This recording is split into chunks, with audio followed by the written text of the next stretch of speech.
Hello all, welcome to Selva's look book. நான் இன்னைக்கு விலாகுக்கு ஒரு இன்ட்ரோ மாதிரி அந்த மாதிரியாக எதுவுமே எடுக்கல. அதனால அப்படியே நம்ம வந்து விலாகை ஸ்டார்ட் பண்ணிடலாம். ஒரு டிஐஎம்எல் விலாக் தான் இன்றைக்கும் உங்கள் கூட நான் வந்து ஷேர் பண்ணிக்க போகிறேன். இது வந்து பார்த்திங்கன்னா, நான் அரிசி வந்து வீட்லேயே மாவு அரைச்சி வைக்கலாம் இட்லிக்கு அப்படின்னு சொல்லிட்டு நைட்டே ஊற வச்சுட்டேன். நான் ஆல்ரெடி கழுவி தான் ஊற வச்சுருந்தேன். அப்படிங்கிறதுனால அப்படியே வந்து நான் மிக்ஸி ஜாரில் சேர்த்து அரைச்சிக்க போகிறேன்.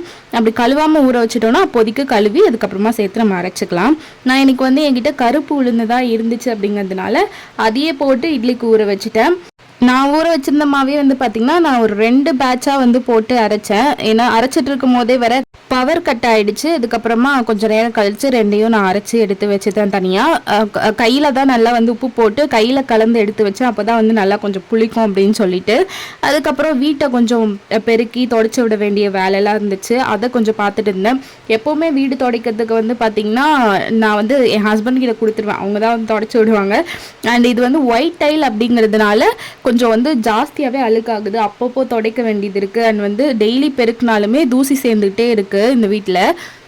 எனக்கு நான் பண்ணுற இந்த வேலையிலே வந்து பார்த்திங்கன்னா கொஞ்சம் கஷ்டமாக ஃபீல் பண்ணுறது இந்த வீடு துடைக்கிறதும், அதுக்கப்புறமா பாத்திரம்லாம் கழுவிட்டு கொஞ்சம் துடைச்சி எடுத்து வைப்போம் இல்லையா, அந்த 2 வேலை மட்டும் எனக்கு ரொம்ப ஏதோ பிடிக்காத மாதிரி பண்ணுற மாதிரி இருக்கும். பட் சம்டைம்ஸ் வேறு வழி இல்லாமல் அதையும் நம்ம தான் பண்ணி ஆகணும் அப்படிங்கிற மாதிரி பண்ணிகிட்ருப்பேன்.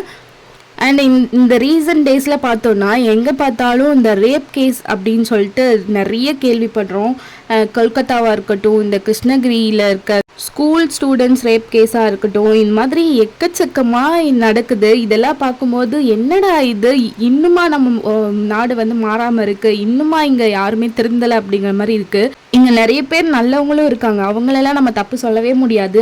அட்லீஸ்ட் அவங்கள மாதிரி ஆட்கள் இருக்கிறதுனால தான் கொஞ்சம் நஞ்ச பெண்களாவது நிம்மதியாக இருக்காங்க அப்படின்னு நான் நினைக்கிறேன். பட் ஸ்டில் எவ்வளவோ விஷயங்களில் வந்து பெண்கள் வந்து நம்ம கஷ்டப்படுத்திட்டு தான் இருக்கோம் ஆண்களாக இருந்து.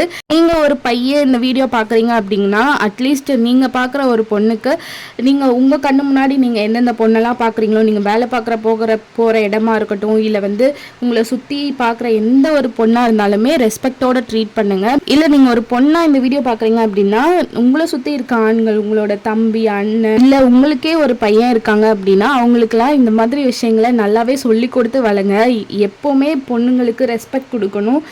அவங்களோட பர்சனல் விஷயங்களை என்றைக்குமே தலையிடக்கூடாது அப்படிங்கிறத கிளியராக சொல்லி கொடுத்து வளங்க. என்னோட சேனல் நீங்கள் பார்க்குறவங்களா இருந்தீங்களா? நம்மளோட சேனலுக்கு எவ்வளோ சப்ஸ்கிரைபர் இருக்காங்க? ஒரு 1000 இருப்பாங்களா? அதுக்கே சம்டைம்ஸ் எனக்கு ஒரு சில கமெண்ட் எப்படி வரும்னா, ஏதாவது குக்கிங் போடுற விலாகாக இருந்தால் ஓகே, அதர்வைஸ் வேறு ஏதாவது ஒரு வீடியோ போடுற அப்படின்னா அதுக்கு கீழே கமெண்ட் வரும், போய் வெங்காயம் வெட்டி சமைக்கிற வேலையை பாரு அப்படின்ட்டு. இதெல்லாம் எந்த விதத்தில் நியாயம்? எப்படி நீங்கள் வந்து எனக்கு சொல்லலாம் அப்படிங்கிற மாதிரி தான் ஐ ஃபீல். நான் எதை பண்ணணும் பண்ணக்கூடாது அப்படிங்கிறத முடிவு பண்ண வேண்டியது முழுக்க முழுக்க நான் தான். நான் மட்டும் இல்லை, இது எல்லா பொண்ணுங்களுக்குமே. அவங்க தான் அவங்க என்ன பண்ணணும் அப்படிங்கிறத டிசைட் பண்ணணும். சுற்றி இருக்க நீங்கள் கிடையாது. இப்போ நான் வந்து வீடியோஸ் போடுறேன் அப்படின்னா அது என்ன பர்பஸ்க்காக வீடியோஸ் போடுறேன், எந்த மாதிரி விஷயங்கள் ஷேர் பண்ணிக்கணும் பண்ணக்கூடாது அப்படிங்கிறதெல்லாம் கிளியராக எனக்கு தெரியும். ஈஸியாக ஒரே ஒரு கமெண்ட்டில் வந்து யாராவது ஒருத்தரை ஹர்ட் பண்ணிட்டு போய்ட்றீங்க. அது பண்ணாதீங்க. எனக்கு தெரியும் நான் வீடியோ போட்டால் எனக்கு இந்த மாதிரி கமெண்ட்ஸ் வரும், நிறைய பேர் கலாய்ப்பாங்க அப்படிங்கிறதெல்லாம். But I don't care. நான் கேர் பண்ணிக்க போகிறதில்ல. பட் என்ன மாதிரி நிறைய பெண்கள் வந்து அவங்க தைரியமாக ஏதாவது ஒரு விஷயங்கள் பண்ணுறாங்க அப்படின்னா, இப்படி யாராவது ஏதாவது ஒரு சின்ன விஷயத்தில் அவங்களுக்கு நெகட்டிவாக ஏதோ ஒன்று சொல்லிட்டீங்க அப்படின்னா அது பயங்கரமாக ஹர்ட் ஆகும். ரொம்ப சென்சிட்டிவான பெண்கள்லாம் நிறைய பேர் இருக்காங்க. எனிவே நம்ம எவ்வளோதான் சொன்னாலும் அவங்களா நினச்சாதான் இந்த சொசைட்டி மாறும். ஆண்கள் வந்து அவங்களா வந்து இந்த மாதிரி தப்பு பண்ணுற ஆட்கள் வந்து அவங்களா திருந்தணுமே தவிர நம்ம எது சொன்னாலும் அது மாற போகிறதில்ல அப்படிங்கிறது 100% உண்மை. ஆனால் ஒரு விஷயம் மட்டும் புரியல, ஏன் நம்ம நாட்டில் வந்து இந்த மாதிரி தப்புக்களுக்கெல்லாம் ஸ்ட்ராங்கான ஒரு தண்டனை வந்து கொடுக்க மாட்றாங்க அப்படிங்கிறது மட்டும் எனக்கு தெரியல. அது மட்டும் இருந்தால் கண்டிப்பாக ஒரு தப்பு பண்ணுறவங்க பயப்படுவாங்க அப்படின்னு நான் நினைக்கிறேன்.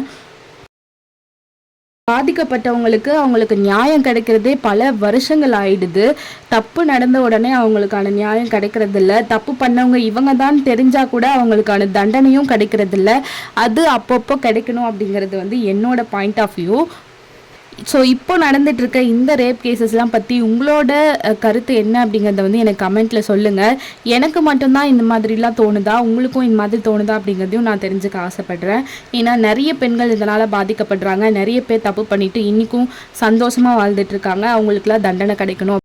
அப்படிங்கிறத நான் என்னோட கருத்தை நான் தெரிவிச்சுக்கிறேன். அண்ட் நம்ம இன்றைக்கி நான் வந்து உங்கள் கூட வந்து நான் இந்த எக் கிரேவியோட ரெசிபி வந்து ஷேர் பண்ணிக்கிறேன் லாங் வீடியோலன்னு சொல்லியிருந்தேன். அதை இன்றைக்கி உங்கள் கூட ஷேர் பண்ணிக்கிறேன். அதுக்கு முன்னாடி ஒரு 4 எக்கை வந்து நான் வேக வச்சு எடுத்துக்கிறேன். இது எங்கள் அம்மா பண்ணுவாங்க எப்போவுமே சின்ன வயசில்.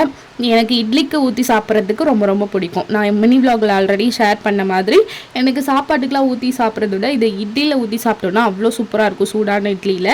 அதனால் இதுக்கு தேங்காவும் முக்கியம். அதனால் தேங்காவை நல்லா உடச்சிட்டு அதுலேருந்து எடுத்து சின்ன சின்னதாக கட் பண்ணி மிக்ஸி ஜாரில் சேர்த்துட்டு அப்புறமா ஜீரகம் மிளகு அதையும் சேர்த்து வறுத்து அது கூட சேர்த்துக்கலாம். அப்புறம் தக்காளி வெங்காயம் 1 கை அளவுக்கு சின்ன வெங்காயம் சேர்த்துருக்கேன். 2 தக்காளி சேர்த்து வதக்கி அது கூட சேர்த்து அப்படியே கூடையே வந்து குழம்புக்கு தேவையான மிளகாத்தூளையும் அதுலேயே சேர்த்து அரைச்சிக்கணும். அப்புறமா கடாய் வச்சு அதில் வந்து கடுகு அதுக்கப்புறம் சோம்பு இது 2ஐயும் சேர்த்துட்டு ஒரு பெரிய வெங்காயம் வந்து சேர்த்துருக்கேன். உங்களுக்கு தேவைன்னா 2 வெங்காயம் கூட சேர்த்துக்கலாம். சேர்த்து நல்லா வதக்கிட்டு ப்ரௌனிஷ் ஆனோடனே அது கூட இஞ்சி பூண்டு பேஸ்ட் போட்டு வதக்கிட்டு அப்புறம் தக்காளியும் சேர்த்துருக்கேன். தக்காளி வந்து ஆல்ரெடி நம்ம அரைச்சிருக்கிறதுனால ஒரே ஒரு தக்காளி மட்டும் சேர்த்துருக்கேன், புளிப்பு ரொம்ப இருக்கக்கூடாது அப்படின்ட்டு. அண்ட் மிளகாத்தூள் வந்து இது காஷ்மீரி சில்லி தூள் மட்டும் சேர்த்துக்கிறேன், கலர் வேணும் அப்படின்ட்டு. மற்றபடி ஆல்ரெடி நம்ம குழம்புக்கு தேவையான மசாலாலாம் ஆல்ரெடி அந்த தேங்காய் கூடயே சேர்த்து அரைச்சாச்சு. இதில் வந்து மிளகு சீரகம்லாம் சேர்த்து அரைச்சிருக்கோம்ல, அதனால வாசனையாக இருக்கும். இதை நல்லா வந்து எண்ணெய் பிரிகிற அளவுக்கு வதக்கிட்டு தண்ணி ஊற்றி ஒரு 10 நிமிஷம் கொதிக்க விட்டுட்டு அப்புறம் வந்து எக்கை வந்து நல்லா கீரி வந்து சேர்த்துட்டு நல்லா எண்ணெய் பிரிஞ்சு வர அளவுக்கு வெயிட் பண்ணி எடுத்தோன்னா சூப்பரான கிரேவி ரெடி ஆகிடும். அண்ட் நம்ம அரைச்சி வச்ச மாவுமே இந்த மாதிரி நல்லா பொங்கி வந்திருக்குல்ல, அப்படியே இதில் வந்து இட்லி ஊற்றி எடுத்துக்கலாம். இட்லியுமே இன்றைக்கி நல்லா பக்காவாக புஷ்ஷுன்னு வந்துருந்துச்சு.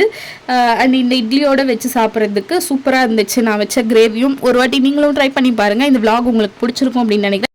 நெக்ஸ்ட் விலாகில் பார்க்கலாம். பை.